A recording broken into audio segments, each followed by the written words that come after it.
Olá pessoal, como estão vocês? Eu espero que bem. Hoje é dia de falar aí da última corrida do ano, né? O Grande Prêmio de Abu Dhabi, vencido por, olha só quem? Max Verstappen, né? Nada mais, nada menos que 19 vitórias do holandês nessa temporada. Ele ampliou com sobras o recorde dele do ano passado, também conseguiu 13 poles nessa temporada. Poles ele tem um aproveitamento um pouquinho mais baixo, né? O Max Verstappen, mas ainda assim é um número bem absurdo, né? Mais da metade das provas da temporada, 13 de 22 corridas. Então é um número bem interessante. Mais de 1000 voltas lideradas, ele chegou nessa marca na última corrida da temporada. O pior resultado dele foi um 5º lugar em Singapura. Acabou com essa vitória de Abu Dhabi se tornando o 3º maior vencedor da história da Fórmula 1, são 54 vitórias, ele ultrapassou o Sebastian Vettel com 53, né? E agora está atrás só de Michael Schumacher e Lewis Hamilton. Tá certo que o caminho agora é bem mais longo para chegar nos dois, mas ainda assim é o 3º maior da história. Já tem essa marca o Max Verstappen, né? Domínio impressionante dele durante toda a temporada, controle absoluto. Teve dificuldades apenas até ali mais ou menos o Grande Prêmio do Azerbaijão, né? Como a gente vinha falando ao longo de toda a temporada. Depois do Grande Prêmio de Miami veio o arranque para as vitórias e para a conquista aí que ele teve nessa temporada, esse tricampeonato completamente dominante. E eu ainda vou falar mais algumas coisas sobre ele e Red Bull que podem assustar para a temporada do ano que vem, né? A Red Bull conquistou 21 de 22 vitórias, até agora é o melhor também aproveitamento da história da Fórmula 1, superando aquela McLaren de 1988 que conseguiu 15 em 16. Então é bem impressionante aí o aproveitamento também da Red Bull nessa temporada, só perderam o Grande Prêmio de Singapura, né? E eles, interessante, pararam de atualizar o carro em agosto, né? Tinha toda aquela questão da punição do teto orçamentário de 2021, que foi aplicada agora em 2023, e ainda assim eles tiveram um carro dominante nessa reta final de temporada. Para não dizer que foi extremamente absurdo o domínio, eles perderam uma corrida, né, nessa segunda metade de temporada. E aí vem um alerta do Hamilton que serve para a próxima temporada e preocupa um bocado nós que somos fãs de corrida, somos fãs de automobilismo, né? O Max Verstappen colocou 17 segundos para o segundo colocado na última corrida do ano, e com um ritmo desse, sem atualizar o carro, como que será que eles vão chegar para o ano que vem?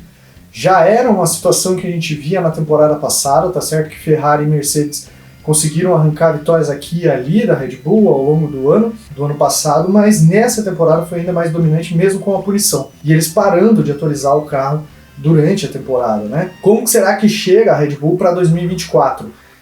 Ainda seguindo a tendência do que a gente viu nesse ano, pode chegar ainda mais dominante do que foi nessa temporada. Isso que é o que preocupa não só a concorrência, mas também quem acompanha a categoria, e a própria Fórmula 1 tem que se preocupar com isso, afinal de contas, um domínio desses acaba derrubando a audiência da categoria, o interesse pela categoria acaba caindo ao longo do tempo, com domínios tão extensos assim. Não aconteceu isso com o Mercedes porque enquanto tinha Rosberg e Hamilton, porque tinha um duelo interno, um embate. Agora, quando a Ferrari tinha só o Michael Schumacher ganhando, quando a Red Bull tinha só Sebastian Vettel ganhando, esses domínios assim tão expressivos acabam derrubando o interesse pela categoria. Isso também não é bom para a Fórmula 1. Falando um pouquinho do companheiro de equipe de Max Verstappen, Sérgio Pérez, que largou mais uma vez no meio do grid, né, para facilitar a vida dele aí na Fórmula 1, causou uma colisão com o Lando Norris ali já na reta final de corrida, não era necessário aquilo lá. Me lembrou muito uma manobra que o Nico Rosberg fez com o Lewis Hamilton em 2016 na Áustria, e o Rosberg resolveu não virar. Claro que a manobra do Pérez não foi tão assintosa quanto a do Nico Rosberg, mas dá para dizer que a aplicação da punição foi mais ou menos nesse sentido, assim, mais ou menos nessa mesma pegada, né? Mais uma vez reforçando que eu fico com essa sensação de que o Sérgio Pérez até começa a temporada de 2024 na Red Bull, isso o vice-campeonato já garantiu para ele, mas a permanência dele até o final da próxima temporada na Red Bull já é um outro ponto que a gente deve ficar se questionando ao longo de toda a temporada de 2024. Eu acho que ele já começa, como dizem aqui no futebol brasileiro, prestigiado, né? Só que não. Já começa naquela situação assim, meio na corda bamba 2024 dentro da Red Bull. e ele já terminou essa temporada falando que ano que vem ele quer brigar pelo título, depois do fiasco todo que ele fez nesse ano. O Pérez também tem que colocar a cabeça dele no lugar e entender qual que é a posição dele ali na Red Bull, né? É bem complicado ele querer brigar com o Max Verstappen. Mas falando agora um pouco das outras concorrentes, né? A gente nessa corrida tinha alguns duelos interessantes ali no final de temporada que podiam movimentar alguma coisa. A Mercedes e a Ferrari brigavam pelo vice-campeonato, 4 pilotos disputavam o 4º lugar no campeonato de pilotos, tinha briga lá no final do pelotão também, no campeonato de construtores. Vou falar um pouquinho justamente da Mercedes e da Ferrari, que tiveram essas trocas de posições no campeonato ao longo de toda a corrida, conforme iam acontecendo as mudanças ali.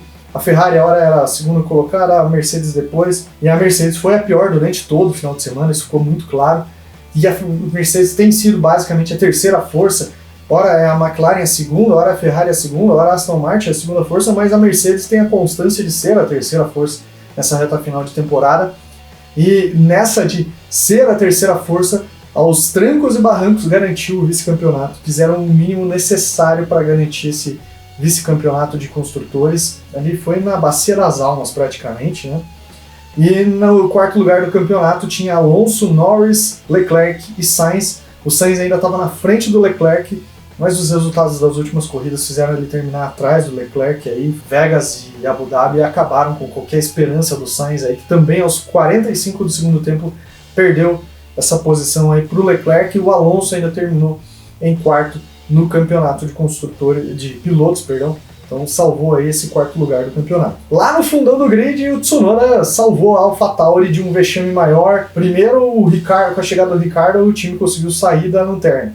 E depois, nessa última corrida do ano, o Tsunoda mandou muito bem em Abu Dhabi mesmo, chegou a liderar a corrida. Tá certo que por circunstâncias de estratégia e tudo mais, mas liderou a corrida, né? Conseguiu salvar aí um 8º lugar no campeonato de construtores para a AlphaTauri, e aí bateu a Alfa Romeo, que ano que vem será Sauber, e a AlphaTauri ano que vem será provavelmente Racing Bulls, né? Que é o que está rolando aí de boato em todo o paddock da Fórmula 1, isso ainda não foi oficializado. Eu tenho planejado fazer aí nas próximas semanas um apanhado aí sobre a temporada da MotoGP, que terminou ontem com o Pecco Bagnaia campeão, também foi uma temporada interessante de acompanhar, eu acompanhei bem por cima mesmo.